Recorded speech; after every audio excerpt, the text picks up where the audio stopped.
This is Guardian Radio, your station for up-to-the-minute news and intelligent, interactive, and engaging conversations.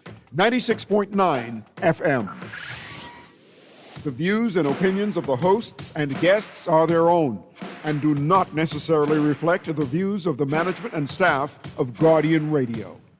You're listening to Talking Heads with Naughty and Mary Jane. Only on Guardian Radio, 96.9 FM. Talking Heads with Naughty and MJ is brought to you by The Armory Company, Burger King, Polina Insurance Limited, Fine Threads, John's Department Store, KFC, the Ministry of Agriculture Marine Resources, Naughty Johnny's, Prince Masters, the Progressive Liberal Party, and Tropical Gyros. I never ask you, nothing when you tell me. I beg you daily to cease and still you keep talking.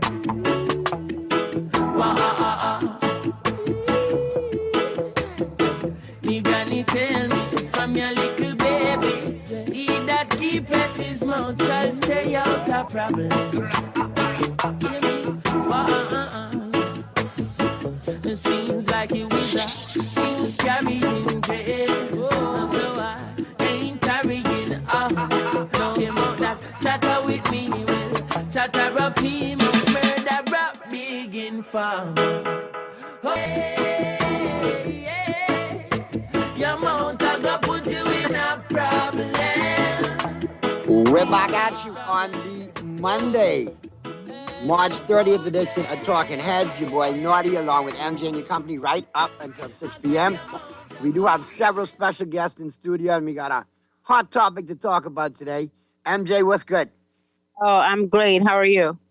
I'm all good, man. You know that, man. It's all good. And we had a great time on the weekend. Several things we got to mention first before we get into it.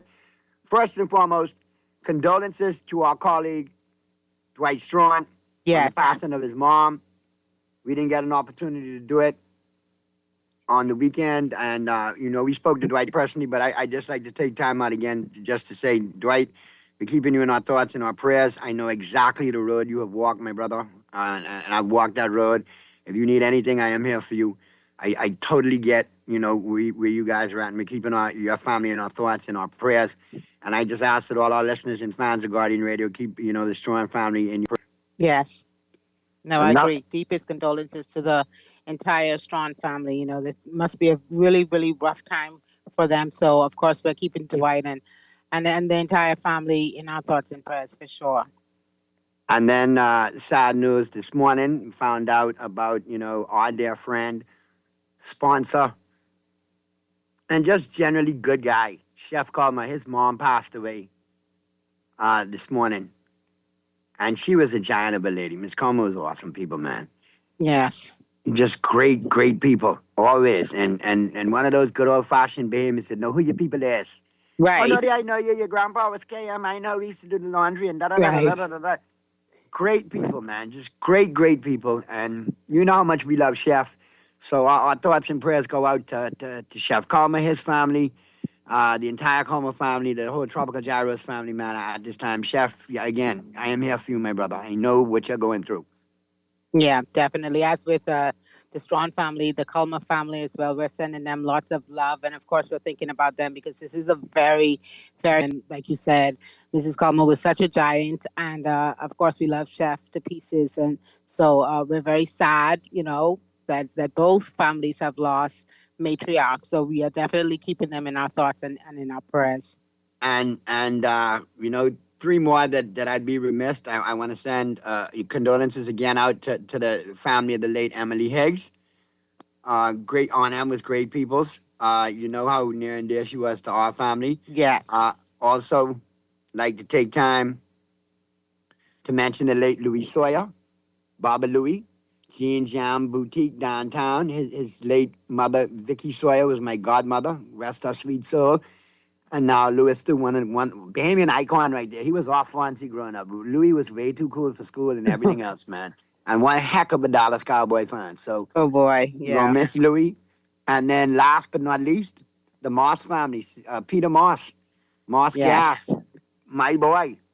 So It's been rough looking and hearing about these things, lately. Thoughts and prayers out to all of those families affected during this difficult time, man. I know what you're going through, man. My thoughts and prayers go out to you, man. I'm so sorry for your loss. Yeah, no, I agree. And now more on a lighter note. Zhivago threw one heck of a party. Oh, oh boy, indeed. I didn't know our colleague could dance like that. I had no idea Zhivago Lang had those kinds of moves, but he's a really good dancer. Shout out to him. His event on Friday night, the old school, party was so good. So I just wanted to say congratulations to him. It was a well put together event. It was packed in there, very well attended. So congratulations, Zhivago. I think everybody, every now and again, you got to kind of let your hair down and enjoy yourself and remember to live life. And I think that is what that event represented, just everybody having a really, really good time. So congrats to him on the well put together event on Friday night. It was one heck of a good time. MJ and I enjoyed ourselves to the fullest. Shout out to the crew down there at Sapodilla. It was a good time, man. And Zhivago, you did very well, my brother, and enjoyed the musical selection too. And like I said, for a minute there I was looking over and I thought it was him, and then I heard Zhivago say he was there. Basketball legend Sterling Quant. That's all Kareem Abdul-Jabbar. Let me put that. Yeah. And I remember one time my grandpa took me to watch basketball. And I can't remember what gym it was. But Sterling Quant got the ball in the paint. And he pointed to the rim before he dunked it on somebody. You know what it is to get the ball, to do it and dunk it? Yeah. He was awesome, really awesome. So I was glad to see that was him. Man, now I got to call Zhivago and line Sterling up, for a Sunday to talk on the press box. Yeah, talk some sports for sure. Talk some sports. And speaking of talk, man, if you want to be part of the conversation today and be a talking head, here's how. Here's how you can become a talking head. Brought to you by BTC. Text lines powered by BTC. 422-GR96. That's 422-4796. Phone lines open in New Providence, 323-6232, 325-4259, 325-4316. Toll free in any one of the family islands, 242-300-5720, 242-300-5720. Speaking of the talking heads, it was great to meet so many of the listeners of Guardian Radio on Friday night. That was awesome. So it was great. Everyone that came, we were just so happy to all, and thank you for listening. And like I said, I second my beautiful wife's comments right there. Yeah, very nice to meet all the listeners. I know so many people listen to the show, and it's part of their drive home, in the afternoons from 4 to 6. So thank you so much. And we'll continue to do what we do and be the talk show that other talk shows listen to, man. And obviously you guys in our time slot. So thank you very much. Stream us live. Take us wherever you want to go. GuardianTalkRadio.com. And now we'll get right to it. MJ, we got several special guests in studio. We got our regular Monday contributor live from Abaco. We got Mr. Roscoe Thompson in studio in via Zoom. How are you, Roscoe?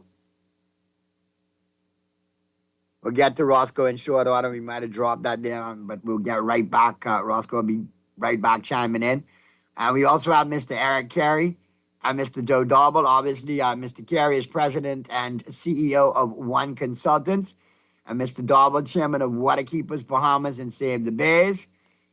Mr. Carey and Mr. Gentlemen, that's the last time I'm going to refer to you all as Mr. Carey and Mr. Dauble. From here on out, it's what's going on, Eric, and what's going on, Uncle Joe? How are you? Good afternoon, Naughty. Well, that's why we have MJ there, because she will remain respectful and orderly. I will. And I'm glad she's here to keep you in check. Do I have to really go and call you Big E now? Like, really? Do I have to call you to the Big E? Come on now. Oh, goodness. Great to be here. Good to hear from you. How are you and the family doing? Great man. You know, I've relocated to Luther, my You ancestral lucky island, and devil, you. Good I'm stuff. enjoying it. Absolutely. I see Good, we have good. Uncle Joe here as well. Uncle Yes. Joe. No stranger. We have Mr. Joe Darby, chairman of Waterkeepers Bahamas, and said the best. Uncle Joe, what's happening? I think he's muted himself. I'm sure he'll chime in a second as well too. But you know, Joe to chime in or reconnect. Eric, we're glad to have you on. But let's just jump right on in because you know we have to have a conversation. I've been hearing things coming out of Exuma regarding Samson Key. I've done some research. I've gotten some information, and I see that there's many layers to that onion, and quite a web is out there. Just for the listeners, so as we jump into the conversation, and maybe they haven't been following as closely as we have, can you just break it down what the Samson Key issue is really about, just in simple layman's terms? And Yes, Noddy. In a nutshell, my friend and client now, Bob Coughlin, is a developer. He's an Exuma resident, and he's been in the Bahamas for a number of years. He's been visiting for decades, but he's had a home here for at least 10 years in Exuma. He's a great philanthropist. He supported all aspects of philanthropy in the Bahamas, from sports, youth, sailing, the arts, agriculture, everything. He's done it all because that's what he does. He's been a philanthropist his entire adult life. When Bob came to the Bahamas, he fell in love with the Exumas. He went and visited Samson Key and decided that he wanted to build a resort there, a sustainable resort, no dredging, off the grid, fully renewable, and a luxury resort. He made his proposal to the government as is required, got all of his approvals from the BIA and NEC, and then from DEP and everyone else, and was ready to, in earnest, start his resort.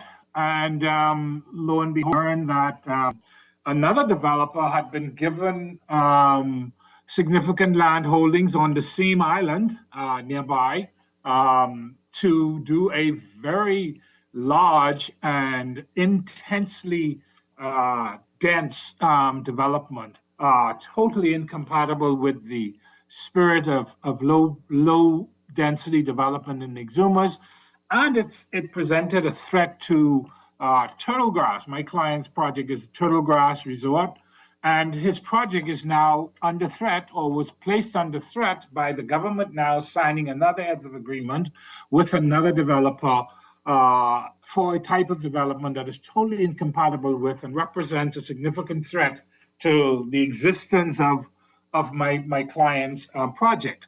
So you have two projects in conflict.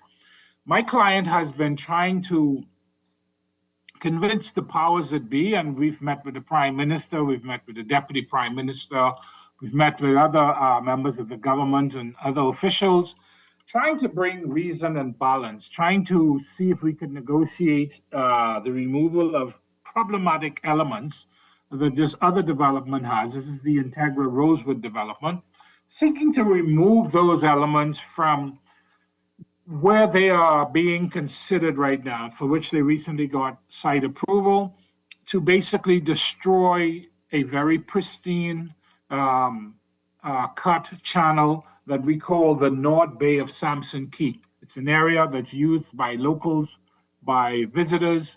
It's my client's main recreational area, a channel that now the government has approved the destruction of with massive dredging, the placement of a commercial dock. We will now have a pristine, idyllic area where people paddleboard and kayak and snorkel and drift along to now they're going to be competing with fuel barges and delivery barges, etc. So you have incompatibility that is now threatening peace and tranquility in the Exuma Keys. And so this is a conflict. My client is not opposed to the other developer. My client understands that developer has the right to exist, But my client also has the right to exist, in his opinion, and should not be disadvantaged, especially by the government agreeing to allow a type of development which is incompatible with and totally threatens the existence of the Turtle Grass Resort. I know that's a lot in a mouthful, but that's basically the issue. And what concerns me as well too, I mean, some places on earth are just meant for you to kick up your feet, break open a cold brewski, and watch the sun go down. That is the Exuma that I know.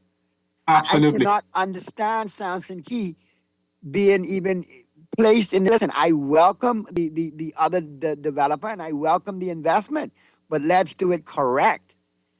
Yeah, and that's basically what we're saying, right? I mean, You know, like I develop- say, when you look and you see Rafa Nadal with property in Exuma concerned about it, you think he spent them tennis millions because he wants a huge development there, or they want the pristine view and the pristine lid, and that's not just for foreign investment; it's for Bahamians as well too. That's still for us. the craziest and nonsensical thing I have ever heard someone say is the principal of that developer in a town meeting said that they have come to save the Exumas. They have come to bring development to the Exumas. They've come to change and transform the Exumas. And I looked at Mr. McLean and he was saying that, and I was wondering, what is he talking about? The Exumas are booming. Staniel Key is booming. Black Point is booming.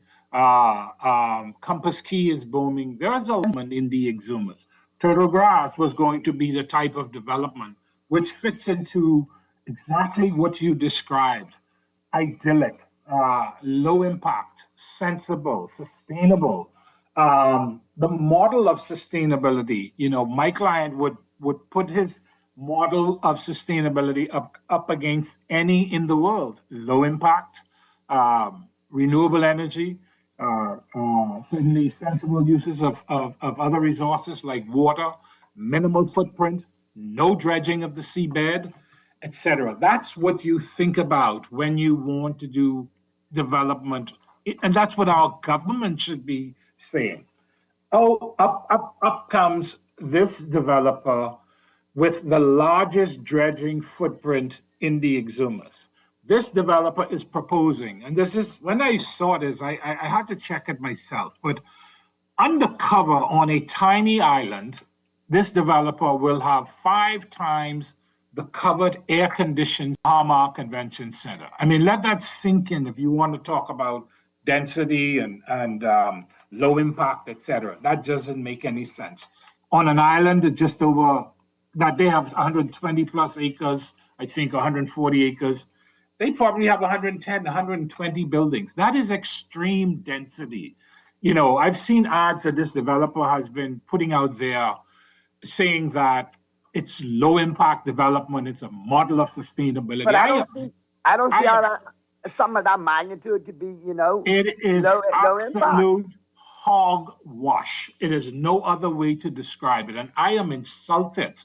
Look, if you want to come and say you're doing a development and it's dense and it's going to have 2 marinas and a commercial dock and you're going to break a lot of eggs, but it's going to create jobs, be upfront. But don't come and try and fool the people, right? Fool locals and tell us that you're bringing honey, something else, right? And that's what I feel like we've been bamboozled, right, by slick talk and false promises and misrepresentation, or at least confused facts. Because what is being presented for that part of the island, there is nothing that is nearly as dense anywhere else in the Exumas. And I don't care what they say. Once you do the facts and you check it out, they come up empty and they come up wanting. Mr. Carey, I want to thank you for spending time with us today. Of course, everyone knows you as one of the more celebrated voices in the country, environmental protection, as well as, being a leading voice for conservation. You have a well-established history of, loving this country and loving the environment. I want you to tell us specifically what it is that you think are the primary environmental risks that are associated with this project. So, look, the primary environmental risk is the destruction of the North Bay of Samson Key. That is an area, if you go there, and we would love to take you both there, you will see so many turtles. You will see conch nurseries. You will see the hallowed seagrass meadows. Our Prime Minister and everyone else likes to talk about seagrass and how important it is to our carbon credit program. They're going to dredge and destroy seagrass. They're going to dredge and destroy reefs, corals. They're going soft and hard corals. What is at risk is probably one of the most pristine channels and bays that I have seen anywhere in the Exumas. And I have been to every island in this archipelago except Rumkey. And I tell you, I would put the natural beauty and how pristine and intact this system is up against any that I've seen anywhere else in the Bahamas. So what is at risk is we're going to destroy them. This is really critical, that it's going to be destroyed for an element that is totally unnecessary. Integra does not have to put its commercial dock, which is the element that is going to destroy the North Bay with massive dredging and vessels coming within 50 and 100 feet of recreational beaches. That element could be placed in the south of their development, where they already are going to put 2 marinas. So they're going to dredge out 2 ponds. They're already going to have an area where they could land their fuel, their supplies, etc. But they refuse to do it. And what he said to my client was, he doesn't want his guests to have to look at that, right? So, or he would have to give up a villa to accommodate that, to put his ro-ro dock, his commercial dock. So you're telling my client, I don't want my guests to see it, so I guess your guests are going to have to deal with it and have this eyesore in perpetuity. So that's what is at stake, the destruction of the North Bay. Look, I've never been an anti-development conservation professional. I've always understood the importance of our country needing foreign direct investment to develop it. Yeah, and sometimes we may have to break some eggs, but you can offset it with mitigation elsewhere. What is being proposed on this tiny little island, while I'm not necessarily opposed to it, what is being proposed for this tiny little island is totally out of scale and will transform a pristine island, one of the most dense, high density developments anywhere in the Exumas. There's no other island in the Exumas, unless you're talking about the islands where you have settlements like Black Point, Stanley Key, and Farmers Key. There's no island that has 110 buildings on 100 acres to facilitate development. That is extreme high density. I wonder. All right, we got to get to the break, MJ. But I mean, can we pick this up on the flip side of the break, Mr. Yes. Producer saying hard break. So let's get to the break, and on the flip side of the break, we'll pick up MJ's question, but we'll also be joined by Joe Darbo and Roscoe Thompson. So keep it right where you got it. The Monday, March 30th edition of Talking Heads with Naughty and MJ continues right after this.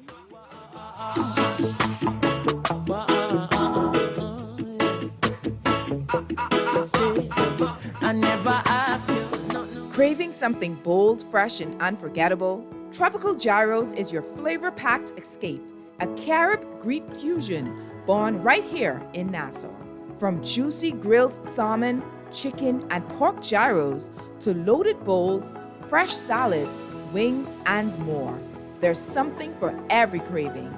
Find Tropical Gyros at any of their locations, JFK Plaza, Rosetta Street, Port Lucaya Freeport, or their franchise spots on Prince Charles Drive, Soldier Road West, Delaport, and Carmichael Road. Tropical Gyros, not just good food, it's an experience.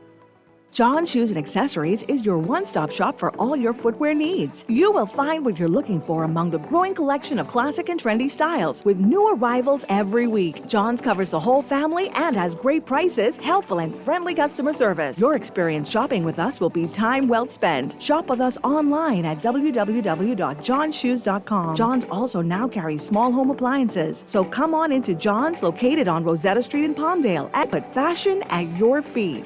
For fast, reliable, and impactful printing services, look no further. Let Printmasters bring your masterpiece to life. We stand by our quality products that is second to none. Our affordable pricing and friendly, efficient staff makes Printmasters the ultimate choice for all your printing needs. We can deliver any type of printing services, from banners to booklets to business cards. You name it, we can print it. Let Printmasters bring your masterpiece to life. Located in the Nassau Guardian Building, telephone 302-2361. KFC got that crispy onions crunch, take a bite, it's a smile. Sweet onion sauce drip, happy running down my side. Pepper jack cheese, bring a little playful wow. Brioche bun soft like a cloud on this ride. KFC, get chicky with it, hey. Taste the sweet side of things. Every single bite, so lit it. Got my whole crew doing that thing. Crispy onion, sweet onion sauce, pepper jack cheese going on. Introducing the new Sweet Chicky Chicken Sandwich at KFC. Let's get chicky with it. This is Guardian Radio, your station for up-to-the-minute news and intelligent, interactive, and engaging conversations. 96.9. Nice say he that keepeth his mouth, you know. They shall belong God.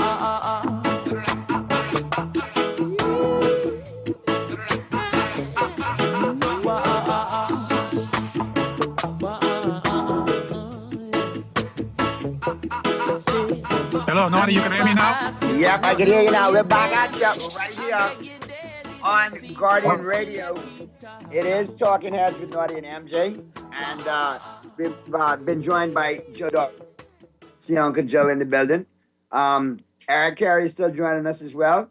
And we've now been joined by Roscoe Thompson as well. So we have full house, MJ. I see. you are the queen and we are the knights of your round table. Oh, boy. I know you had a question for Eric. Let's get that question in and then we can pick back up the convo. Yes, I was just wondering, and I would like Mr. Carey to help us understand why the seagrass in this particular area matters so much. And then if you can, please, Mr. Carey, tell us about, if this development that's being proposed were to move forward as it is proposed at this time, are we talking about a localized impact, or are we talking about something that could affect the wider Exuma ecosystem? So thank you for the question. So why is seagrass important? So it's been determined by scientists that seagrass is one of the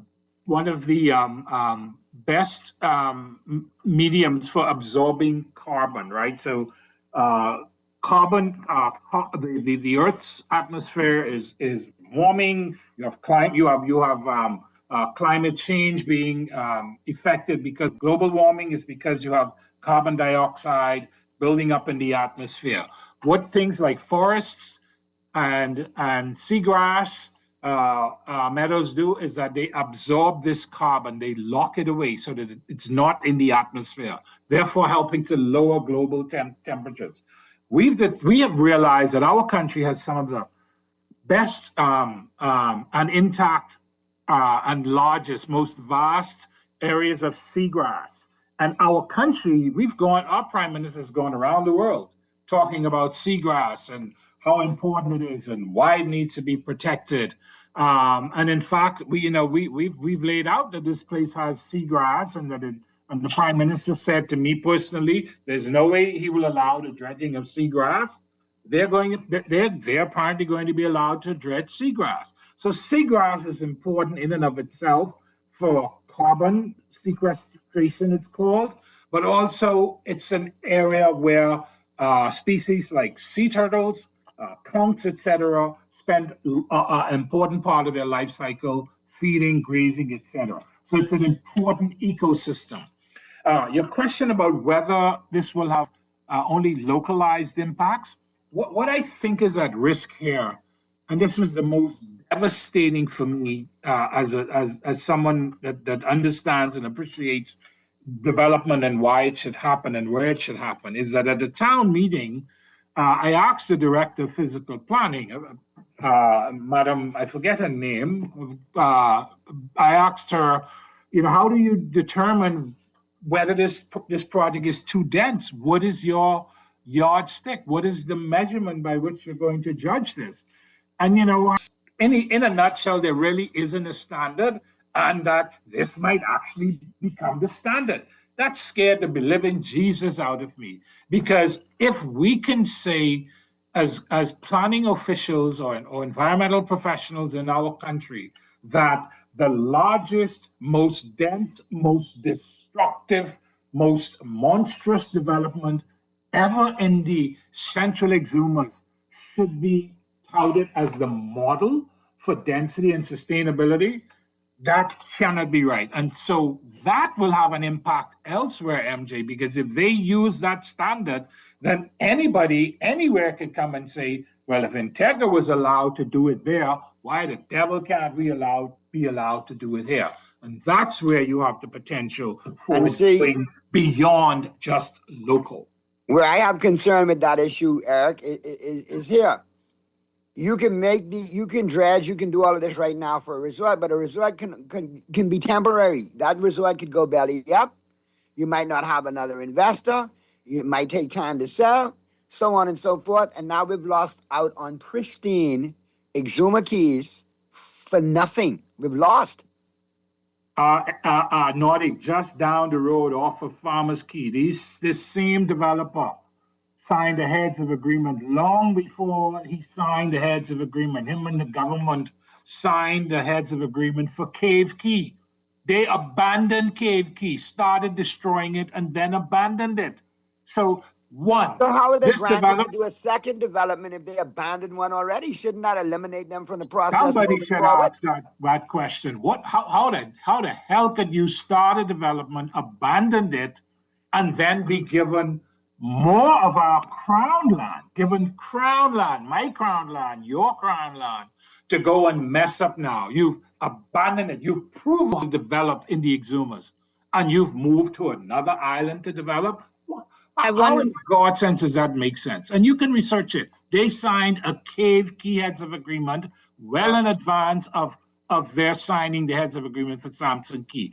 Abandoned it, moved on, and now have come to destroy something else. Should that give us confidence?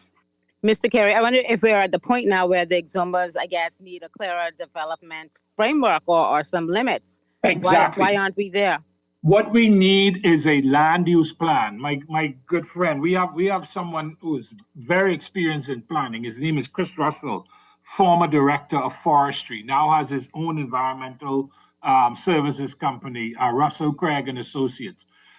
Chris drafted and was key in drafting legislation that talked about land use plans. So if you have a land use plan for the Exumas, that land use plan would say this type of development is okay, this type of development is not. So when someone comes to the government with a crazy, lame brain scheme like what is now being considered for East Sampson, the government will be able to look at that land use plan and say, sorry, that doesn't fit the land use plan. You are exactly right. We should be guided by development principles for a particular area. Certain islands may have areas where you could have large-scale development, and that same island might have other areas where development needs to be small scale, low impact. But we play Russian roulette. It is left up to a government official, whether it's the Department of Environmental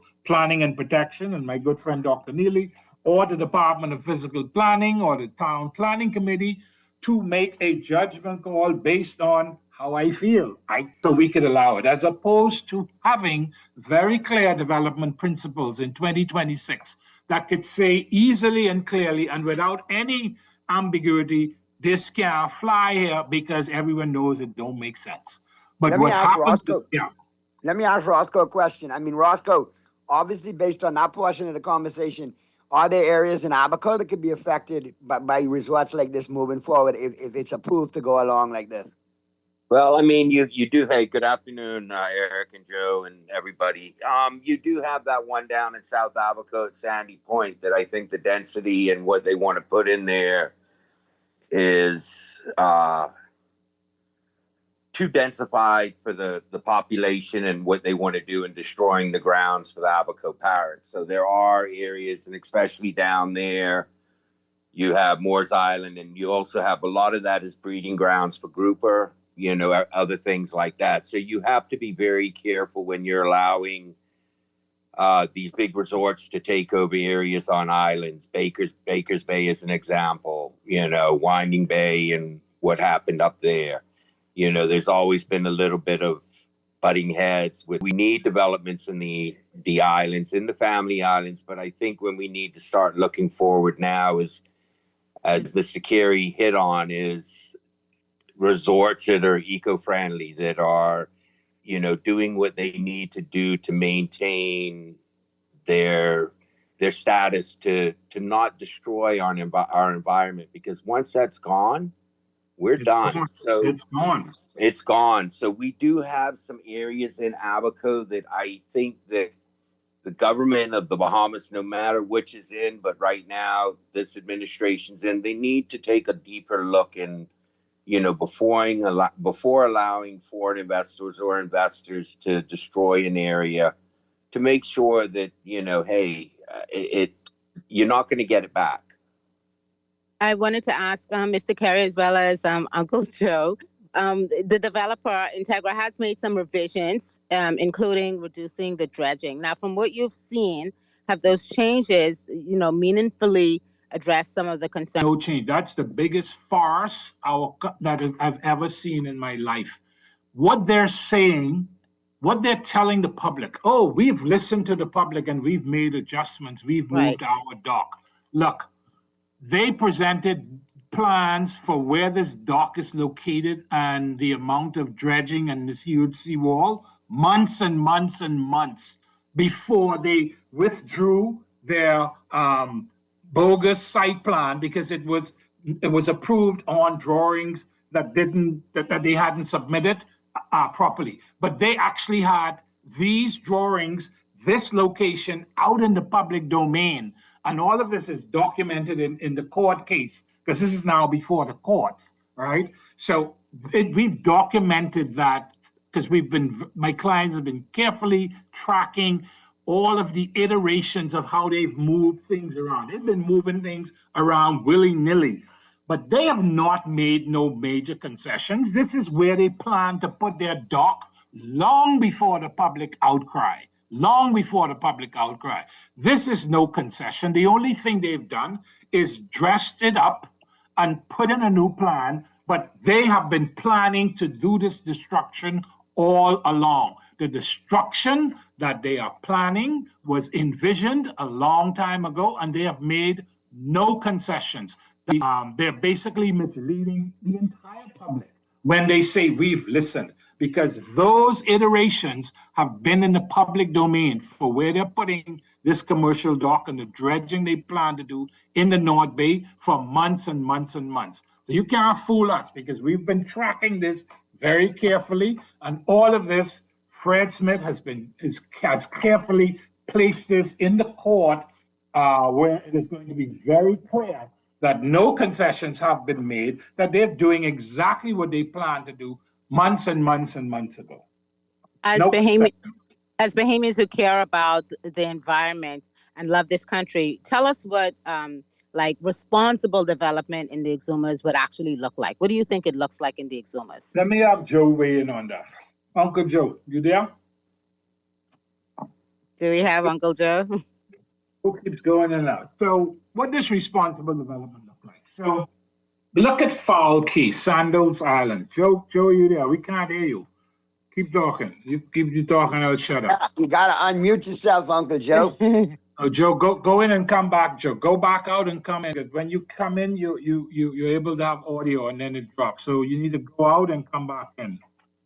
So sustainable, sensible development looks like Foul Key Resort, which is Sandals Island, right?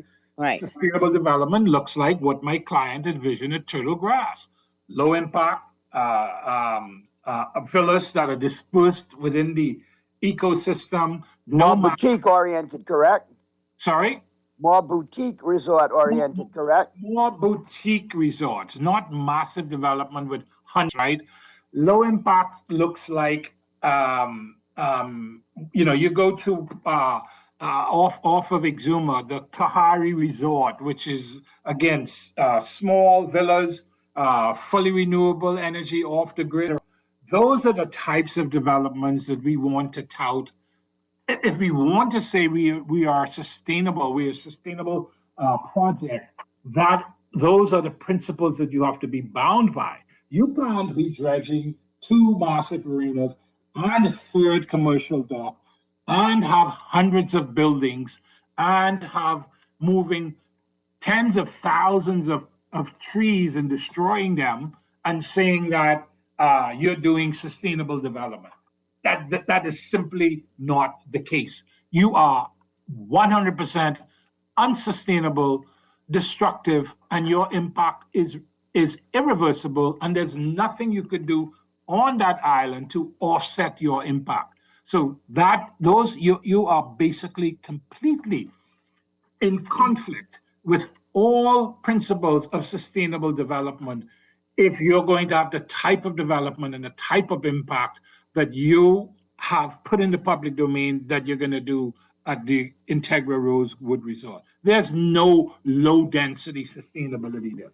That's a farce. That's dressing up a pig and putting lipstick on it. All right, go ahead. No, I was going to ask. I know that the Prime Minister has talked a lot about the blue carbon economy, and we know that it's tied to seagrass and tied to marine ecosystems. I wonder, how does this project and projects of this nature fit into that wider conversation? It makes a mockery of my Prime Minister and his speaking around the world and his leadership that I have championed to my colleagues from around the world. This type of destruction completely undermines the principles of, completely undermines our thrust for carbon neutrality. This is not in line with what we've told the world. What my Prime Minister was one of the most effective and loudest and most consistent voices for carbon credits and climate change, etc. This type of development I'm disappointed. I'm disappointed in the approval of this project, and I think it goes against let me ask what the Prime Minister says he believes in. Now, my question would be, right, we've heard, on the other hand, and I agree with you, it makes a mockery of not only the PM traveling globally and championing climate change and so on and so forth, and the various economies. Here comes the $1.2 billion investment in Exuma that's highly touted by the Deputy Prime Minister and kind of been his calling card for the last 4.5 years. Now, do you think all this investment is just swept up into one and it's all good, like investment is investment, or there's something else afoot here? Because obviously we cannot make this a model. When you said that hit me like a ton of bricks. If somebody decides to just go ahead by the seat of their pants and say, okay, let's make this kind of model moving forward, that could ruin the whole entire archipelago. Absolutely. And that is what you ask, what is at risk? And is this going to be just local? No, because it could set a precedent.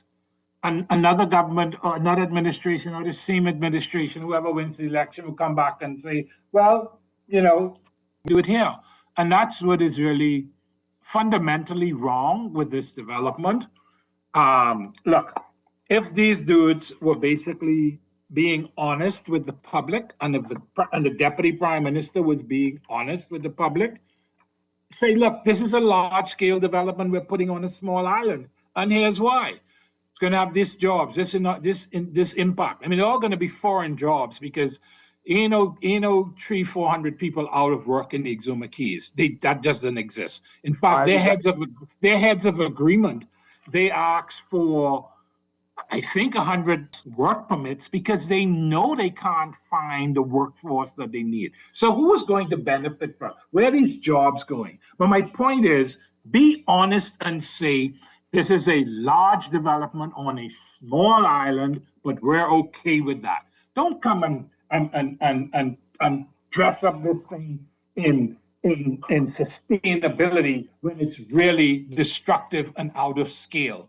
That is offensive to me. I have no problem if the government, and look, the government is elected that they think is in the best interest of the country. Me as an environmental voice, or a voice of sustainability, I have the opportunity to make my case. I mean, I've had access to the Deputy Prime Minister, the Prime Minister, DEP, and I've made my case. I have no problem if you make your decision and say, we're approving this large-scale development, and here's why. But please don't come and tell the sensible behaving people who know this is a model of destruction, who know that this is high density, 100+ buildings on 100 acres, 5 times the covered space that Bahamas Convention Center on a small island. In what world is that sustainable? So make a decision, but don't lie to me. I'm not stupid. Let's hear from Uncle Joe real quick. Let's hear from Joe Uncle can't talk. Oh, boy. Joe Mr. comes Producer, in and then he loses. if we could assist Uncle Joe, because I know we'll go over just a little bit, but I do want to hear from him. But go ahead. No, I was going to ask Mr. Carey, given everything that's happened so far, what do you think a reasonable path forward looks like from your perspective? What's the reasonable path forward? From my perspective, I think the government of the Bahamas should have sat down with these two developers and negotiated and determined what actually makes sense for coexistence. Okay? Right. Don't come and say, well, I met with both of you all and you all couldn't agree. I mean, look, you approved these two developments. You approved the one after the other, right? You didn't even tell the one who had the first approval, considering another developer. Maybe you should be aware of this so you can let us know what your concerns might be from day one. So that mistake, that opportunity was lost. So the opportunity now and the obligation is for the government to make these two developments that you have signed heads of agreement with work. What does it look like? Don't destroy the North Bay. That is what my client presented to you as his product. That is what will make his resort, his experience successful. So get rid of the dredging, get rid of that hideous commercial dock with a 300-foot seawall. Get rid of it out of the North Bay, from the north of the island, where my client's project is, and put your infrastructure in the south, where you already have size marinas. I think we got Uncle Joe, so let's get him in real quick, and then we will have to go to the break shortly. But Uncle Joe, don't touch nothing. How are you? Hope all is well. What's your take on all of this? Oh, my God. Well, Eric has covered a tremendous amount. And I think it's a very simple thing, because those of us who know that environment, you can hear me okay? Yeah, we got you. That environment, we've gone there, and we've either by foot or by swimming or diving, we have covered the whole area between Big Samson Key and Small Samson Key, particularly that channel. And that channel is smack in between those particular keys, and it is an incredible reservoir of everything that makes these islands what they are. I mean, you got the coral reefs down there, you got the soft coral, you got the hard coral, you have groupers. I saw groupers down there while I was swimming, and the fact is, and every type of the spotted rays, the dolphins come in through there, and the fact is that it is situated between where the ocean flows in there, so it's always keeping that regenerated with clean, pure water. And you would be asked, so I guess I could just, aid of if you ever going to try to destroy something like that. And the fact is that is one of the places where I have seen, with the fast-flowing ocean, water coming from the deep ocean on the north side flowing towards the south and the southwest, that you got these tall seagrass, almost 4 or 5 feet tall, almost like out in Dover Sound now, where we're doing the regeneration of the mangroves. We've outplanted over 82,000 mangroves already. And you go into that area, and you're talking about sequestration of carbon. The seed. Now, we're not talking about seaweed. We're talking about seagrass. And people got to learn the difference between seagrass and seaweed. Seagrass can grow up to 10 feet high and is established within the foundation of the substrate of the ocean. And that comes up like out there in Dover Sound up to about 10 feet. And so these are the things that we want to preserve. You know, we do all the measurements of our beaches, etc. We're losing every year. We're losing about 8 to 10 feet of our coastal areas where they are impacted by the ocean flowing in here. So we got to begin to preserve what is left of these islands. You know, we have only 6,000 square miles of hard land in this country, and we have over almost 100,000 square miles of ocean. And the ocean is impinging upon us. And in the futures, we're going to have to be ocean-going people. And so these are the things that environmentalists like Eric and myself, the government have to listen to us because we've lived this. We've lived this from little boys. I grew up with this in Long Island, and I know the need to have it. And we got to stop selling our thing for the proverbial pot of porridge like the Israelites did. And they have lost all sense of freedom. They could have crossed the desert. They could have gone into the promised land in about 40 days. It took 40 years. And if we do the foolishness like this, we're going to be left with nothing for the future generations. And let me say, you can still hear me or you cut me off? No, we good. But we got to get to the news. So let's get to the news. Okay. On the flip side of the break, we'll pick it up with Eric Terry, Joe Darvo, Naughty and MJ, Talking Heads, Monday, March 30th edition continues right after this. Don't believe you're wicked. Hey, Nassau, get ready for the new and bold Barbecue Crispy King at Burger King. 2 100% flame grilled patties stacked with that you love smoky barbecue sauce, crisp bacon, and melted cheddar, all on a buttery brioche bun. Crunch, bacon, cheese, flame grill flavor. Swing by any of Burger King's 6 Nassau locations and taste the new Barbecue Crispy King today. Burger King Nassau, where taste is on fire. Tech giving you trouble? For 85 years, the Armory Company has been fixing it. Your parents trusted us. Your grandparents trusted us. And today, you trust us too. Since 1941, we've been the Bahamas' trusted tech partner. From laptops and ink to access control and gate motors, we deliver reliable products backed by service that goes beyond the sale. Call 397-1600 or visit our updated showroom behind Wendy's on Mackey Street. The Armory Company, celebrating 85 years of serving you. It's back, Agri-Expo 2026, presented by the Ministry of Agriculture and Marine Resources, April 10th through 12th at the Gladstone Road Agriculture Center. Agriculture, our heritage, our future, comes alive with the latest farming technologies, exciting cooking demonstrations and competitions, Bahamian farmers and vendors from across the islands, fun for the kids at the Kitty Corner, nightly musical concerts, and free admission for everyone. Bring the whole family and celebrate what feeds our nation. Agri-Expo 2026. Let's get growing. This is definitely the time for BAMSI to continue to build on the progress that we've made. There's now drone technology. There's now year-round container farming. You have hydroponics. You have aquaponics. You have precision farming. There have been record numbers of enrollments, record numbers of flat fishing certifications. We've had record enrollments in our online courses. Students from across the family of islands. Because in BAMSI, we are not just cultivating produce, we're cultivating producers. Paid for by the PLP.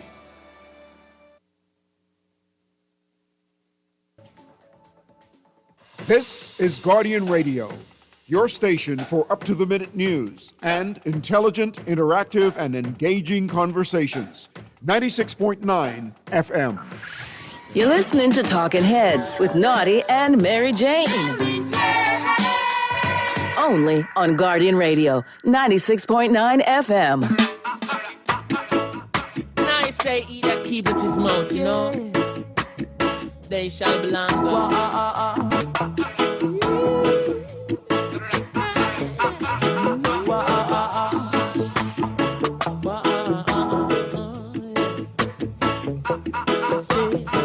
I never ask you, nothing when back at you on the Monday, March 30th edition of Talking Heads.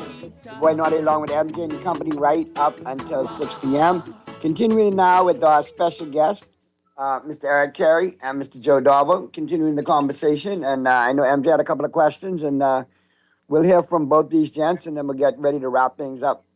Talking Heads. Let's get it. Let's get it going, guys. We're back on. Naughty, can I finish up a particular aspect of that environment? Yeah, no problem. Okay. And then I know MJ has a couple of questions, but go ahead, Uncle Joe, no problem. Yeah, okay. Well, between the one big key that is now under a very beautiful project of developing, not in development, because they honor every bit of that Samson Key, Big Samson Key. So between Samson Key, and I have nothing, no one paying me to do, but I'm just my environmentalist, my lovely Bahamas. And between that Samson Key and there is a shallow area. Sorry. You got Joe? Okay, sorry. Hold on. Someone's trying to call in here. Yeah. Just you keep talking. Okay.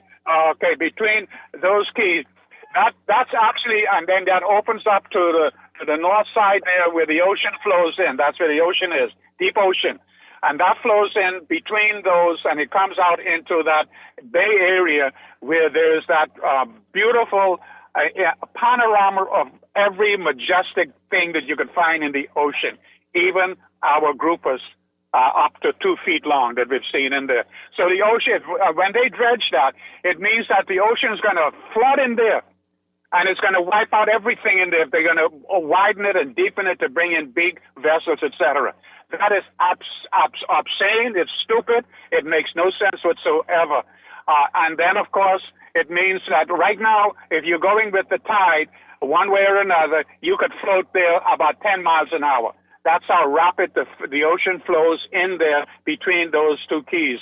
And so that is a phenomenon that only Mother Nature can devise. And we cannot even copy that. And so that is something that we got to preserve for future generations. Stop selling our islands, even the seabed, etc. I mean, look at what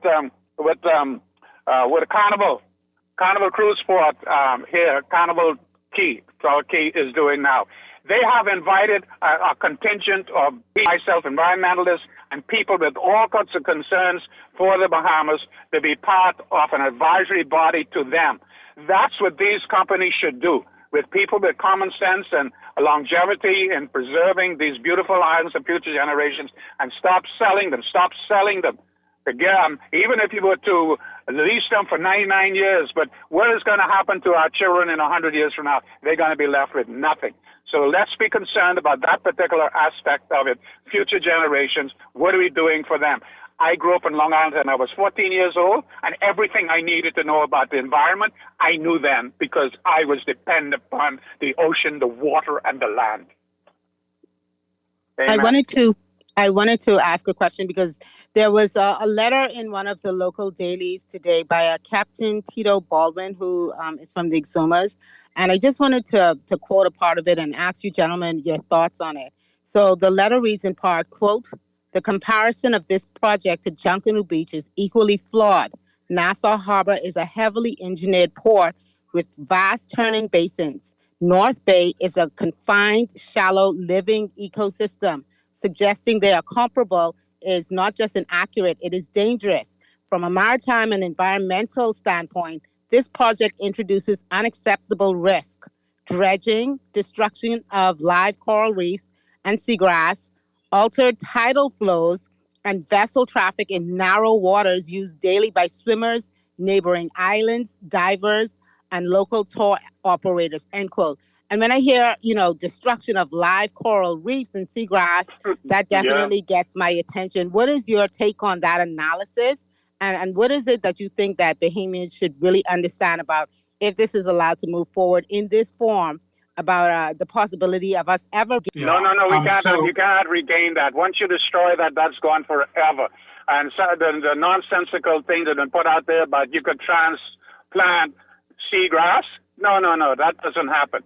Seagrass is a natural phenomenon that only survives and actually comes to life in certain areas where the ocean, as it flows and it brings in tidal nutrients for animals that live around that, and also for the growth of the seagrass. Seagrass is not seaweed. Seagrass is not seaweed, and no one can transplant that, take it and transplant it. That's a non-entity. So definitely, I think that whoever said that summarizes what Ed, Mr. Kerry, and I have been saying. Yeah, so MJ, Tito is a Bahamian captain, very experienced, been working in Exumas for a really long time. Okay. So his perspective is really very important. And, you know, the Integra in one of their releases describes the channel as a transshipment or shipping. Not. It is a recreational channel. And to bring large vessels in there, and if you talk to people, captains like Tito, captains who want to be honest, they will tell you you cannot bring large vessels in there safely. In fact, they did a little ruse where they did a video where they brought in a boat. They brought it in empty and took it all the way up to where they planned to bring their fuel and their supplies. And even that boat ran aground. Even their own little trial ran aground, and we saw it in the video with all the mud being dug up, etc.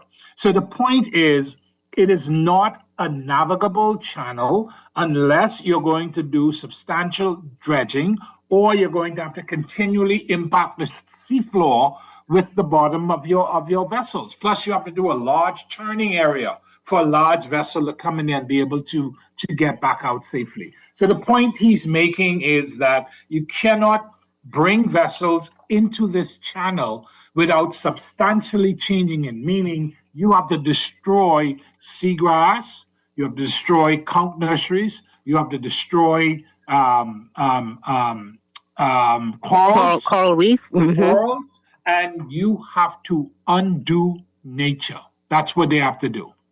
Yeah, Eric, remember also that there, when you go towards the north section of Big Samson Key, that back area over there is an established and developing wetlands.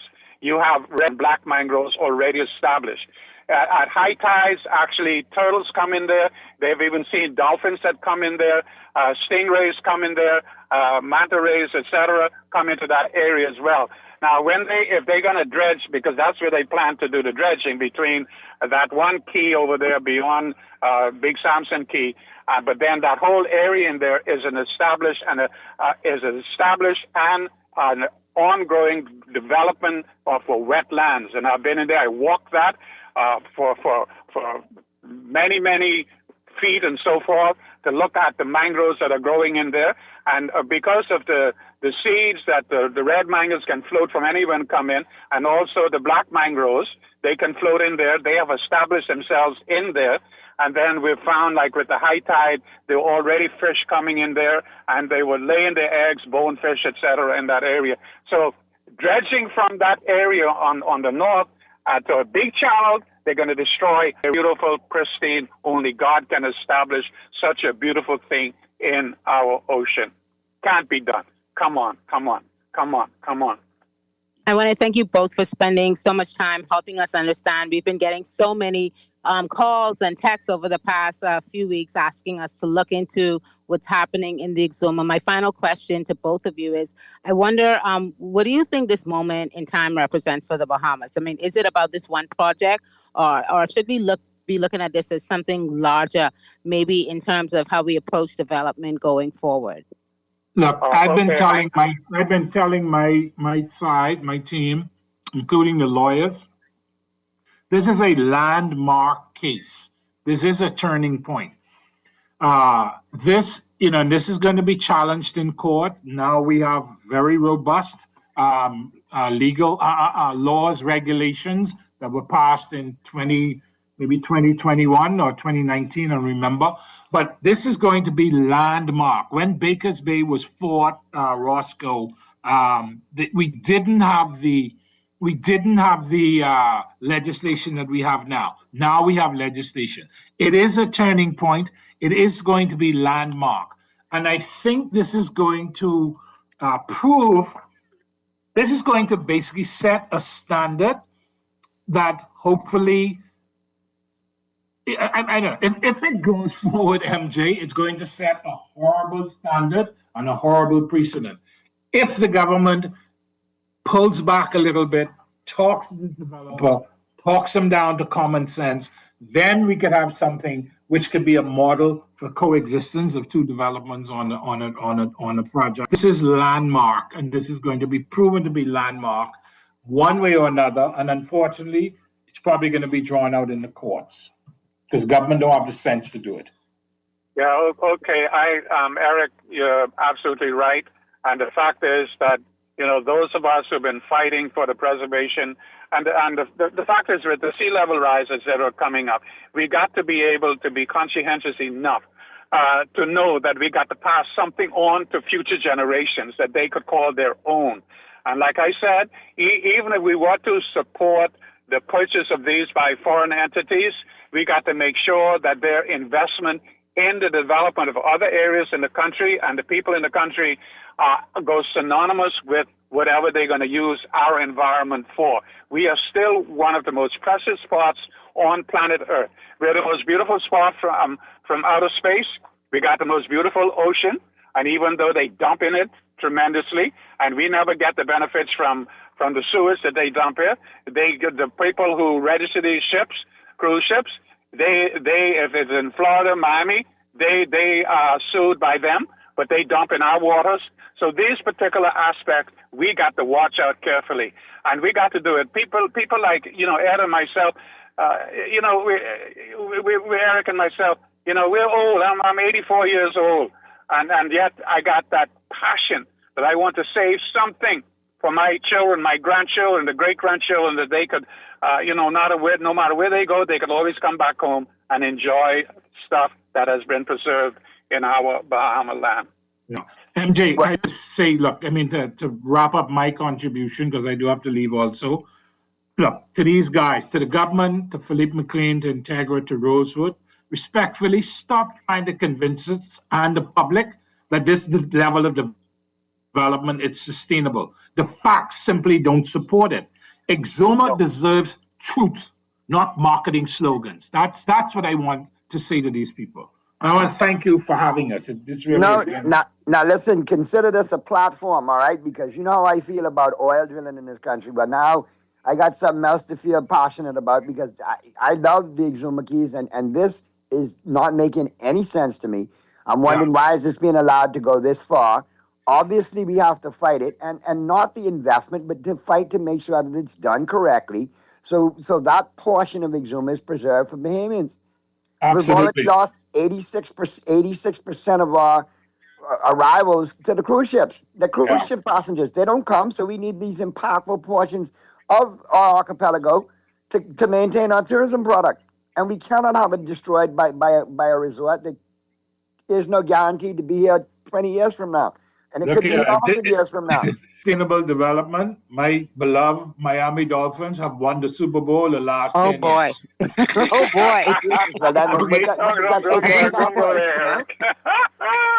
All right, we got to get to the big one. I want to thank you both. And thank you so much. Thank you.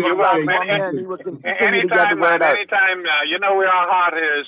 And I said I got nothing in there to get from it. All I know I want to preserve for future generations. My children, your children, grandchildren, etc. God love the Bahama land. Let's preserve it. Amen. Appreciate you, Uncle Joe, and appreciate you, Eric. Thank you both for chiming in, man. We'll get to the break, and we'll do it again. All right? Keep it right where you got it. The Monday, March 30th edition of Talking Heads continues right after that.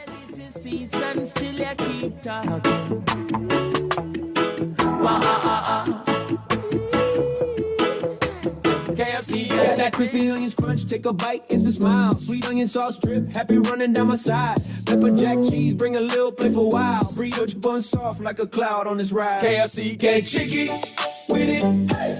Taste the sweet side of things. Every single bite, so lit it. Got my whole crew doing that thing. Crispy sweet onion sauce, pepper jack cheese going on. Introducing the new Sweet Chicky Chicken Sandwich at KFC. Let's get chicky with it. Tech giving you trouble? For 85 years, the Armory Company has been fixing it. Your parents trusted us. Your grandparents trusted us. And today, you trust us too. Since 1941, we've been the Bahamas' trusted tech partner. From laptops and ink to access control and gate motors, we deliver reliable products backed by service that goes beyond the sale. Call 397-1600 or visit our updated showroom behind Wendy's on Mackey Street. The Armory Company, celebrating 85 years of serving you. New roads and airports are connecting our islands. Energy reform is why young Bahamians are stepping up, gaining new skills for new opportunities.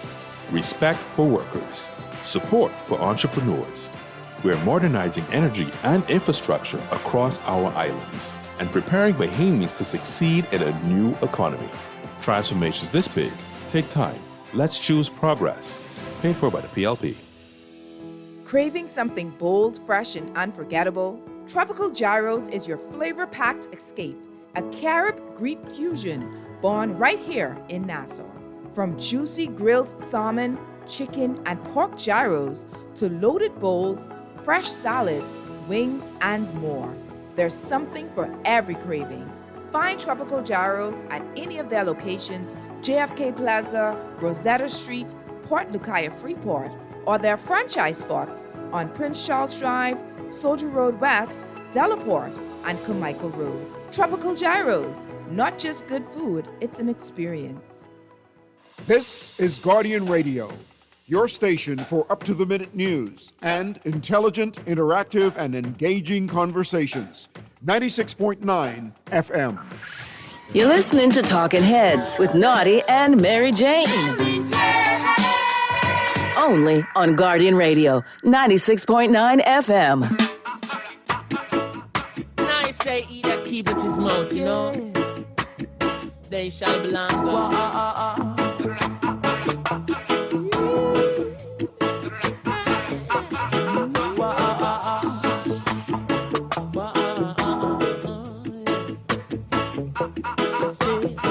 I never heard you tell me.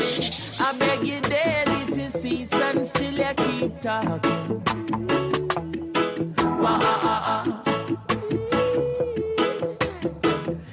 We're back at you on the Monday, March 30th edition of Talking Heads. Your boy Naughty, along with MJ, in your company right up until 6 p.m. on this Monday edition. And quite the conversation there, MJ. A lot of interesting things to find out really the nuts and bolts of what's going on with that. And listen, no bueno in my book. We cannot lose the Exuma keys like that. We cannot. Yeah, I mean, it's always great to get more information. We've been hearing about this issue for many months. A lot of Bahamians have chimed in, talked about it. They've had a couple of really heated town halls. I got to look at some of them down there in the Exuma. But I think constructive conversation and coming to a solution that, you know, encourages development, but also recognizes that, you know, we do have the most beautiful waters in the world. We do have really valuable seagrass and ecosystems, particularly in the Exumas. And we do have a responsibility to kind of preserve that for future generations. So issue a little bit more and really look for a sustainable way to move forward because as Mr. Kerry mentioned, you know, the Prime Minister has been very vocal globally when it comes to climate change. He has talked about the seagrass and potential there with our carbon credit. So I'm sure this is an issue that he takes very seriously. And I'm hoping that, the powers that be just step in a little bit more and really use this moment to define the direction that the country wants to move in forward. I do find it amazing that if you do have certain projects, high density projects, go forward in certain environments that should be protected, then that might set a precedent, like Mr. Kerry said, for future development in other parts of the archipelago. So I'm hoping that, you know, this mission that we've been on for the past 4 years of climate change and wanting to preserve our beautiful Bahamas, not just for now, but yes, for future generations, and also lean more into, us being a responsible country when it comes to the environment. I hope that is what comes through in the end. And as far as Integral goes, I know that they've wanted to have a conversation as well. Of course, they're welcome to to come on Talking Heads anytime, and we can have that conversation with them as well. Love to hear their perspectives. All right, we got some calls on the line. Let's go to the phone lines. Talking Heads. Naughty MJ, good evening. Good evening. Good evening. A couple of months ago, when Rick Fox had started his public campaign for Better Bahamas, even before he declared for any party, I have heard Arden Bodie on our public station say Rick Fox never run a campaign. A camp, a summer camp. He made people take him serious. Now today, Rick Fox has, through the Tribune, has shown that he's actually done camps. And Hold also, on. As he we told you on Talking Heads, when he appeared not once but twice, he's broken it down for the audience to hear. Yes, Rick's now the been Tribune has camping evidence this right there country for today. years. And for Bodie to say he hasn't done it, and for Lincoln Bain to say he hasn't done it, is absolute hogwash. Yes, Got it is. And I think they owe the Bahamian people an apology for saying that on national radio. But also, I think it's disingenuous for the minister, who was also, I think, president of the Basketball Association, not to come to his defense. Not because he's ally, that he stayed quiet. I think it's very chickenish for him not to do that. I don't know if you're still there, caught or if you dropped, but I agree. I mean, you need to call it right down the middle. And when I talk to Mr. Boleg, who is a friend, I disclaimer, I know both gentlemen. I feel I have a good enough, know Mario long enough that I could ask him. I mean, why weren't you more vocal on it, considering Mr. Fox's involvement? Now, I think there was a statement where, people wanted to jump up and say, well, he didn't run basketball in the country, like you said. Well, maybe he didn't run basketball, but if he was providing uniforms, sneakers, foreign coaching, and making links that we didn't have before to take the program to where it is today, you have to plant the seeds. You can't deny it. The facts are the facts. You on mute. Oh, sorry. I was saying I understand it. I know how politics goes. But yeah, you would never want to see, inaccuracies, particularly about Bahamians that have contributed, that have, done things like camps and assisted our national program. You'd hate to see their contributions diminish just because it's the political season. But I think it's well documented that Rick has helped a lot over the years, as has Mr. Boleg. And I think it'll be, one day, and I know this is being a bit optimistic, but one day we could just have politics, hopefully, on the issues and not just trying to tear a person down because, they may not fit your political mold. So I'm glad that Rick clarified that. I'm sure that's important for his campaign. But yeah, he has contributed. And I think it was a bit disingenuous for that to have been put on Front Strip and made as a weapon against him. And it's entirely not true. And then when you have, like COI leader Lincoln Bain doubling down on it as well, too. Obviously, very jilted now. I think his new healthy man crush is on Rick Fox. It's jumped from opposition leader Mr. Michael Pintard to a healthy man crush on Rick Fox. But I find it very ironic that after, rejecting the COI, now Mr. Bain, constantly attacks Mr. Fox, talking of alleged liens and living in campaign headquarters. This coming from the same individual. Has he paid that woman her money yet? Did Mr. Bain pay that bill yet? I'm waiting for it to hit $100,000 before he pay it. I'm not certain, but this is the same thing that I'm talking about. But hold on, this can't be the same, Mr. Bain, that allegations were swirling that he himself was actually squatting in condos out west. We should be having conversations around the issues, and it seems like our politicians, some of them want to talk about everything else except the things that matter most to Bahamians, like how our healthcare system is somewhat in a mess. Well, not somewhat, definitely in a mess, how it's expensive. About to get really expensive for Bahamians just to get by on a day-to-day basis. I mean, we want answers and solutions to real problems. We don't need all of the mudslinging. We know it's coming because it's that time of year. But honestly, I wish they would spend less time doing that and more time actually telling us and trying to help us understand what they're prepared to do to make our lives easier. Because at the end of the day, that's what I want to know. What are you going to do to help Bahamians, have an easier life here in our country? Let me check the text lines real quick. Couple of jump on in relation to this. Naughty and MJ, the question is, why is this development being allowed? Question mark, question mark, question mark. Another one. Good evening, Naughty and MJ. Mr. Davis doesn't care about climate change anymore since President Trump shut him down and said it was a hoax and that the U.S. is not putting any funds to it. No more climate change for Brave. I think the prime minister still cares about climate change. Now, the text is right that the environment globally has changed a lot since the new administration has come into the U.S. because they have a totally different stance on climate change than what much of the world was espousing just a couple of years ago. But, I mean, if you do have this as a principle, like a first principle in your heart, and you want to see things get better, because not only should we think about this in terms of monetization of our carbon credits, but our very survival. You know, if you look at the maps and where we're projected to be in another 30 years, 50 years, with the issues of the country that we need to start dealing with today. So I don't want to say that the prime minister is no longer concerned about it because of the new Trump administration, but I really wish that the same fervor that he had when he first came to office and he first talked about climate change. You know, I'll never forget the speech that he gave at the UN where he talked about us not being able to outrun their pollution and so forth. I mean, I just wish he still had that same fervor and that the policies of his administration reflected how deeply he cares about climate change. Let's get to the phone lines. Talking Heads. Hi, this is Diane Phillips calling. I want to comment on a slightly different direction, and I'm most appreciative of the knowledge that Eric Carey and the passion that Joe Darville bring to this issue. All of us who are concerned feel the same way. We would put our lives on the line to stand in front of an excavator that tried to dredge that North Bay and destroy the most beautiful waters in the Bahamas. But one issue that didn't come up in today's conversation is how Exumians are so passionate about it.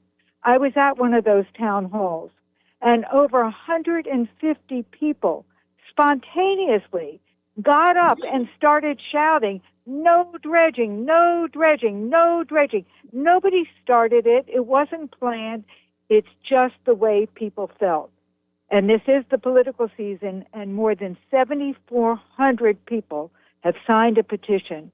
How does this to 7,400 and some people? So thank you very much for allowing me the time to comment.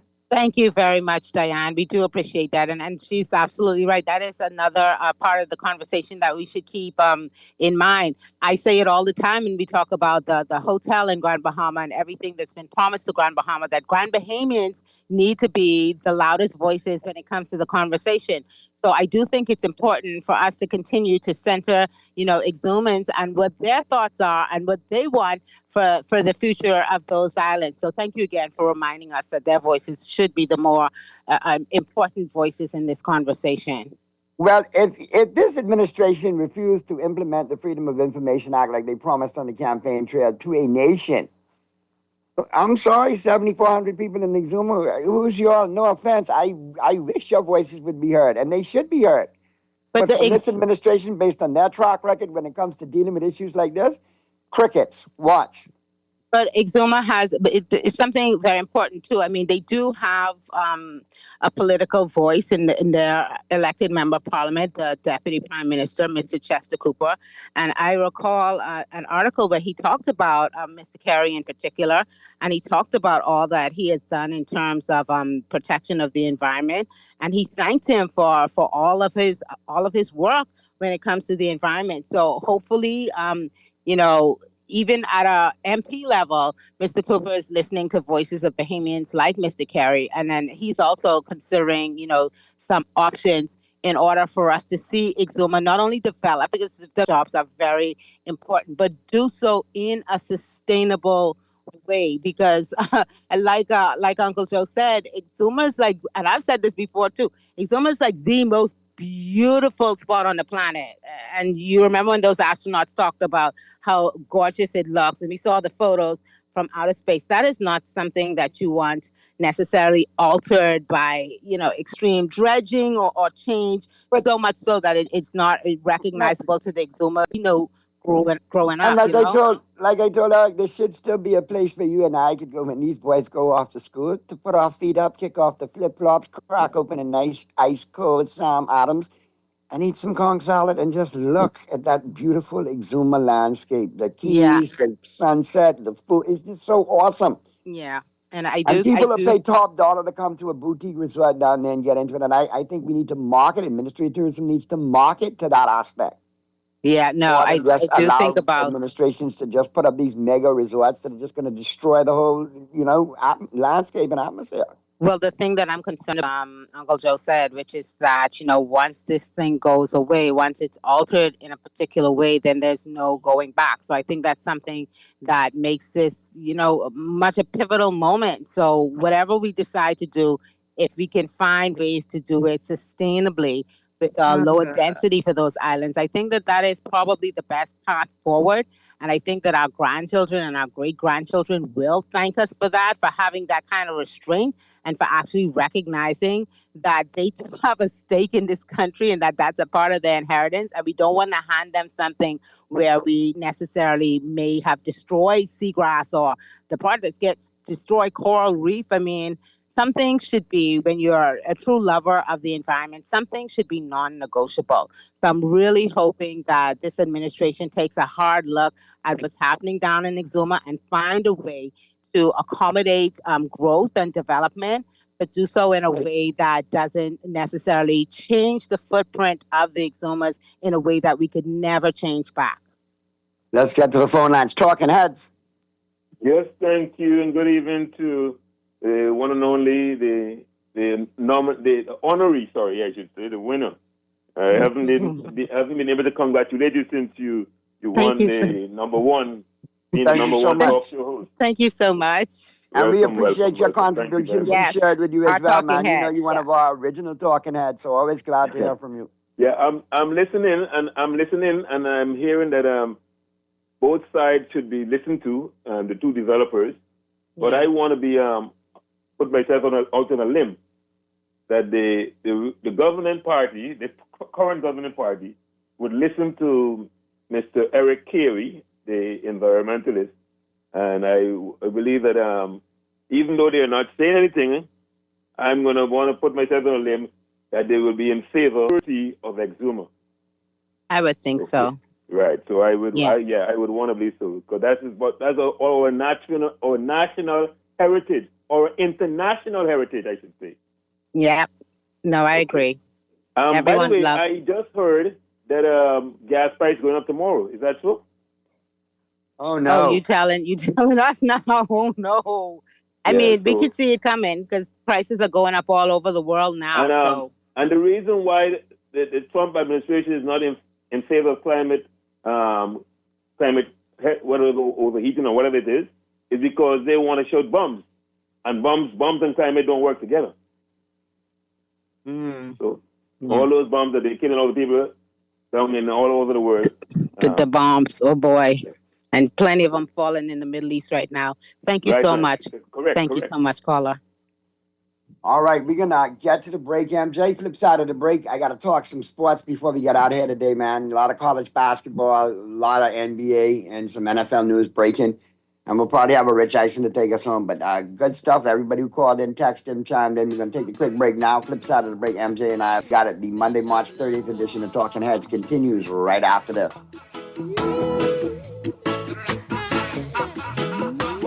Naughty Johnny's restaurant can only be described as the experience you want to recreate again and again and again. Their motto is simple food done well. You're welcome into their home at Naughty Johnny's, where you can dine on crack conch, conch fritters, and other Bahamian favorites. There's also an international flair that's guaranteed to offer something for everyone. Enjoy a good meal and listen to a live band on their patio Friday and Saturday nights, or brunch on Saturday and Sunday. Only at Naughty Johnny's restaurant in the Old Town Plaza, Old Fort. They're open 11 a.m. to 10 p.m. Monday through Thursday, 11 a.m. to 11 p.m. Friday, 10 a.m. to 11 p.m. on Saturday, and 10 a.m. to 10 p.m. on Sunday. Naughty Johnny's. Well worth the John Shoes and Accessories is your one-stop shop for all your footwear needs. You will find what you're looking for among the growing collection of classic and trendy styles with new arrivals every week. John's covers the whole family and has great prices, helpful and friendly customer service. Your experience shopping with us will be time well spent. Shop with us online at www.johnshoes.com. John's also now carries small home appliances, so come on into John's, located on Rosetta Street in Palmdale and Carmichael Road West. John's, we put fashion at your feet.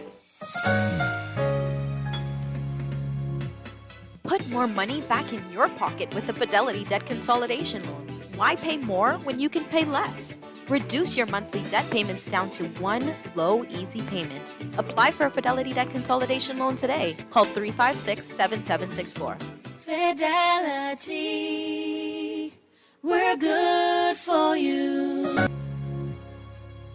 Refined style with elegant taste, then fine threads is your place. If you want those slacks hemmed or just taking the waist, then fine threads is your place. If you want to look suave and debonair everywhere you go, like you're supposed to be in a video, want to step out and look great, then fine threads is your place. Refined style with elegant taste, then fine threads is your place, is your place. KFC got that crispy onions crunch. Take a bite, it's a smile. Sweet onion sauce drip, happy running down my side. Pepper jack cheese, bring a little playful wow. Brioche bun soft like a cloud on this ride. KFC, get chicky with it. Hey, taste the sweet side of things. Every single bite, so lit it. Got my whole crew doing that thing. Crispy onion, sweet onion sauce. Pepper jack cheese, going on. Introducing the new Sweet Chicky Chicken Sandwich at KFC. Let's get chicky with it. This is Guardian Radio 96.9 FM. Fresh news, smart talk, all day. You're listening to Talking Heads with Naughty and Mary Jane. Only on Guardian Radio 96.9 FM. Nice say he that keepeth his mouth, you know. They shall belong God. We're back at you on the Monday, March 30th edition of Talking Heads. Your boy Naughty along with MJ and your company right up until 6 p.m. 5:44 p.m. is the time. We're going to talk some sports real quick. And let me hit you up with some scores. Obviously, baseball back in swing. Always good to have baseball back because you get daytime games and have the Royals leading the Twins 2-1, top of the 7th. Got some early evening games coming up. Got the Rangers and the Orioles on top, White Sox and Marlins, Pirates and Reds, Nationals and Phillies, Rockies and Blue Jays, A's and the Braves, the Athletics and the Braves, the Angels and the Cubs, the Rays and the Brewers, the Mets and the Cards, the Red Sox and the Astros, the Yankees and the Mariners. 9:40 tip-off. First pitch in that one. I can't wait to watch that one. I know that we always watch because we love the Yankees and also because, you know, we love jazz. But how are other Bahamian guys doing in baseball this season? What is it looking like? Well, sadly, you know, Sebastian Walcott had to have elbow surgery. So he's going to be out until midseason. Okay. That might delay his breakthrough into the major leagues. Robbie Robinson is doing well in Arizona. He could get a call-up, as well as Bertie Murray Jr. for the Cubs. Good stuff. And another one for the Marlins, too. Another Bahamian? Yeah, Lewis is his last name. Okay. Playing very well for them, too. Played very well in the World Baseball Championships as well, too. So we're looking good this season. Great Britain. Ian Lewis is the name that I'm thinking of. Shout out to Ian. That's one of my Don't Blink nephews. Good. So, yeah, we got some in the pipeline. We got Jazz ready to do his thing, though. I really like his attitude this year. You know, he wants 50 and 50. He may not get the 50 homers, 50 stolen bases, but he's got another legit shot between the 30-30 club and the 40-40 club, which would have him in rarefied territory. Yeah, especially if he hits the 40-40. I mean, he's got the 30-30, correct? Yep, he's in that club already. So but, 40-40. The likes of Ohtani with 50-50 and more, you know. Ohtani is Ohtani right now. But, yeah, I love that Jazz is chasing that.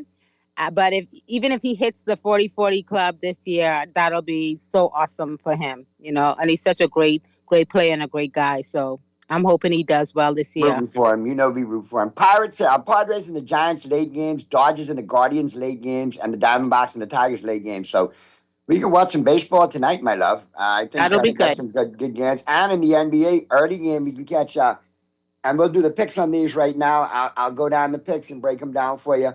And I got a tidbit for all of my Philadelphia Eagle fans. Obviously, the off season, so I'm not going to treat you like the garbage-eating trash pigeons that y'all really are, because I understand y'all jonesing for football just like us Cowboy fans and Dolphin fans and so on and so forth. But I think you could breathe a collective sigh of relief in Philadelphia. A.J. Brown allegedly isn't going anywhere. So Rich Eisen will break that down for you and some other things on the take home. And obviously, like I said, you have to count Howie Roseman gamesmanship before the draft, or are they legitimately going to keep hold of A.J. Brown and the investment that they've made in him? So listen out for that, Eagles fans. I can't tell you when I'll throw you all another bone again. And yes, Dolphin fans, I threw Eagles fans a bone. So therefore, in turn, I will throw you all a bone too. Okay? All right. Now, I have to ask you honestly a question, MJ, and I want you to be objective. Okay. If Luka Doncic leads the league in most 60-point games, 50-point games, 40-point games, 35-point games, 30-point games, and scoring, why is he fourth in the MVP voting? You mean why is Wemby surging past? No. I could live with Wemby being in that conversation. So you have a problem with Shai Gilgeous-Alexander? Shai was injured for a monster portion of the season, and I got mad love for Shai. That's baby Kobe down in the paint. But you missed a chunk of time, my brother. But Jokic is also still ahead of Doncic, isn't he? Correct, and they trail the Lakers in the standings, and Doncic has comparable or better stats. So what do you think that's about? I know you got your conspiracies. Why do you think Luka's not higher on the ladder? I know one thing for sure. Somewhere David Stern is either rolling in his grave or feeling the fire and the flames, or he's in cloud in heaven and happy. But his international plan came to work. Everybody in the top 4 or 5 are internationals, not one American player in that MVP voting. Don't you have Jaylen Brown at number 5? Maybe number 5. Now, maybe Jaylen at number 5. Obviously, we get him in there, and thank goodness, deservedly so. But, yeah, those 4 guys up top are playing well. I just think Luka needs to be a little higher. Where's Shai from? Sorry, is he Canadian? He's Canadian. Okay, yeah, I gotcha. He's Canadian, eh? And he eats poutine and drinks Molson, eh? I'm sure he does. Plays hockey in the off-season, eh? So Jaylen Brown is in the top 5. So we'll see. I mean, there's a little bit of time left, but you're right. 80% international players in the race for MVP. So yeah, maybe the plan came together, or maybe that's just what it is now. Basketball is extremely global at this point. So I'm not going to say that I'm surprised or that it's a bad thing. So.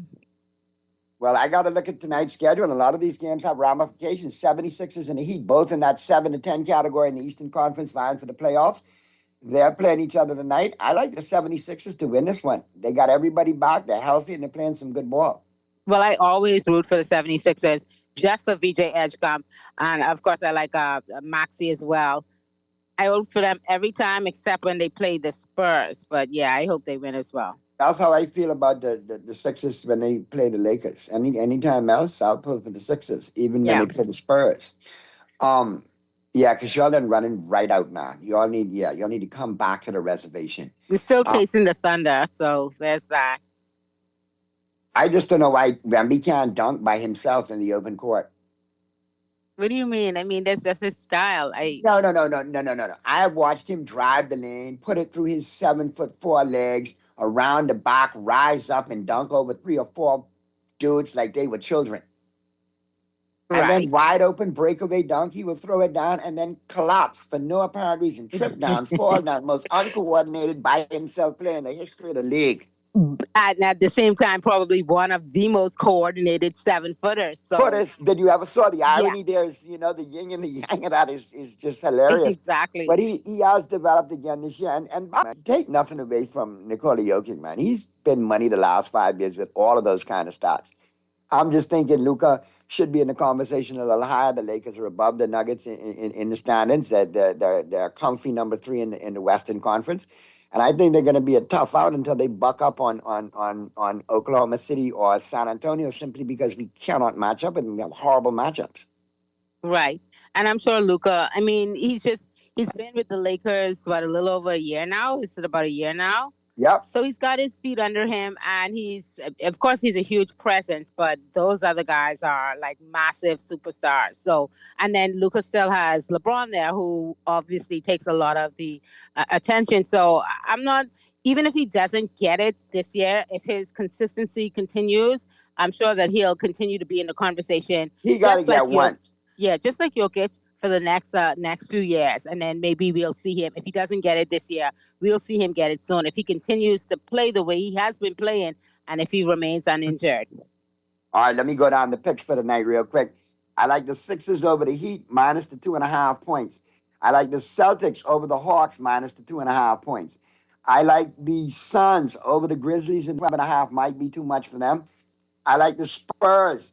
They are 18.5-point favorites against the Bulls. I'm going to take them in the money line. I think 18.5 is just too big. Not that they can't do it. Right. But if you're going to cover 18.5 and you're up by 20 or 23 late in the game, garbage time, you put in a bunch of set shot Bufords that don't ever play, everybody trying to score, and there goes your cover right out the window. So I will take the Spurs in the money line on that one. Yeah, safe to say we probably have that game in the bag. I don't know how bad we're going to beat them, though.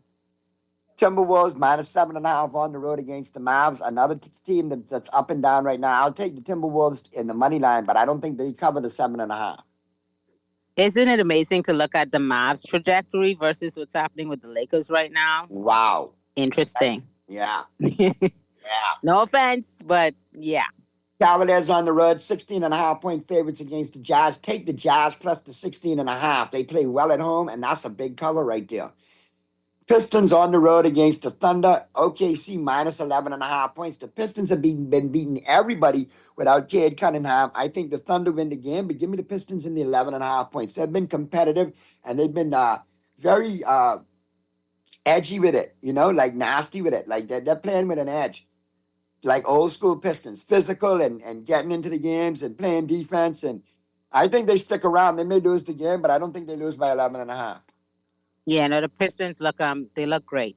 Last one of the night, Lakers taking on the Wizards. I like the Lakers in the money line. 16.5 is way too much in this play to the level of that competition. I don't think that they're going to lose the game. I think they'll win, but if you're going to bet on it, take the money line. I got you. All right. I appreciate everybody who chimed in, called in, texted in, good stuff. Our guest, Mr. Eric Carey, Joe Dauble, Roscoe Thompson, MJ. It's been fun, but we got to run because we got some baseball to watch tonight. Yep. We got some games starting at 6:40. I can't wait. And then we can catch the Yankees at 9:40. And keep I definitely can't wait. I love to watch Jazz and the Judge, And against Seattle, too. That's some good baseball right there. Seattle was in the World Series last year. They're not a bad team at all. That should be some really good baseball tonight. Yep, and we should have been there, too. Hey, there's something we need to plan for vacation. Take you to Seattle and get you a drip bag of Starbucks. You'll be out of this world happy. Lovely. My dream. Anyway, we got to get up out of here, man. But for everybody who chimed in, called in, texted in, all our guests, Mr. Producer Man, for MJ, this is your boy Naughty. We will see you tomorrow right here on Talking Heads.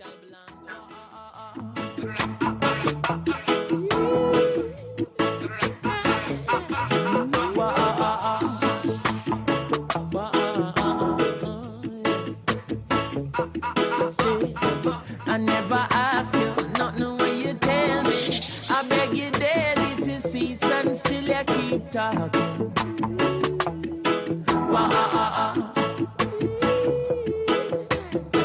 Me granny tell me from your little baby, he that keep at his mouth shall stay out of problem.